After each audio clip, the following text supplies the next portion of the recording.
Assalamualaikum warahmatullahi wabarakatuh. Salam semangat buat kita semua. Pembelajaran agenda 2 menyadarkan saya bahwa nilai-nilai berakhlak bukan sekedar teori, melainkan panduan praktis dalam pekerjaan. Nilai ini menjadi landasan dalam tugas-tugas saya, baik di tim evaluasi dan pelaporan, serta tugas tambahan saya di tim tata usaha. Dalam pekerjaan ini, seringkali dihadapkan pada penjadwalan rapat yang tumpang tindih dan tidak efisien. Hal ini berpotensi menghambat produktivitas dan kelancaran koordinasi. Menghadapi masalah ini, saya berinisiatif merancang sebuah alur kerja yang lebih sistematis.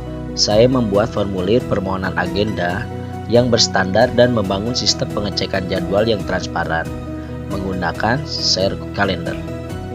Dari inisiatif ini, saya mencoba mewujudkan 2 nilai inti ASN.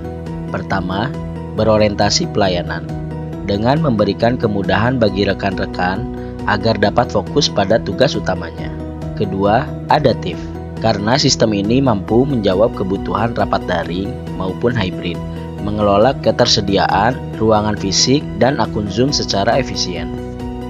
Dalam mendukung pimpinan, penyajian data kepegawaian yang statis seringkali tidak cukup. Informasi yang sulit dibaca dapat memperlambat proses pengambilan keputusan strategis.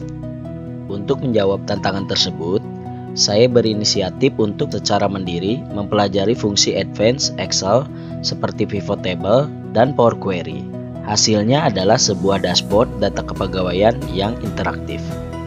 Tujuannya adalah menyajikan informasi yang dinamis dan mudah dibaca oleh pimpinan.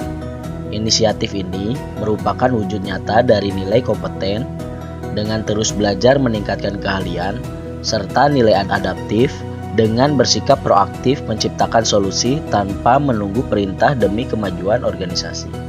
Saat terlibat dalam tim kajian strategis seperti kajian pengoperasian ROLA dan evaluasi GSA, dalam konteks ini nilai akuntabel dan loyal menjadi landasan.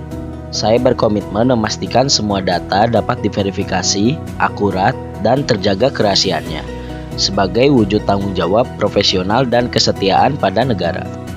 Saya mencoba mewujudkan nilai kolaboratif dengan tidak hanya menjadi pelaksana teknis yang pasif. Saya secara aktif berdiskusi dengan para analis kebijakan untuk memahami konteks dan tujuan analis mereka secara mendalam, memastikan data yang saya sajikan benar-benar relevan dan informatif. Dari seluruh proses pembelajaran dan implementasi, saya menyadari sebuah kesimpulan fundamental. Ketujuh nilai berakhlak tidak berdiri sendiri. Mereka adalah sebuah sistem yang saling menguatkan satu sama lain. Saya belajar bahwa kolaborasi yang produktif hanya bisa tercapai dalam suasana yang harmonis, dan kemampuan untuk adaptif terhadap perubahan menuntut kita untuk senantiasa kompeten di bidang masing-masing. Semua interaksi nilai tersebut kemudian dilandasi oleh fondasi yang paling mendasar, yaitu loyalitas penuh pada bangsa dan akuntabilitas atas setiap tugas yang diemban. Karena pada akhirnya tujuan dari semua nilai ini mengerucut pada suatu muara yang sama, mewujudkan pelayanan terbaik bagi masyarakat, instansi, dan negara. Ini adalah sebuah proses yang berkelanjutan.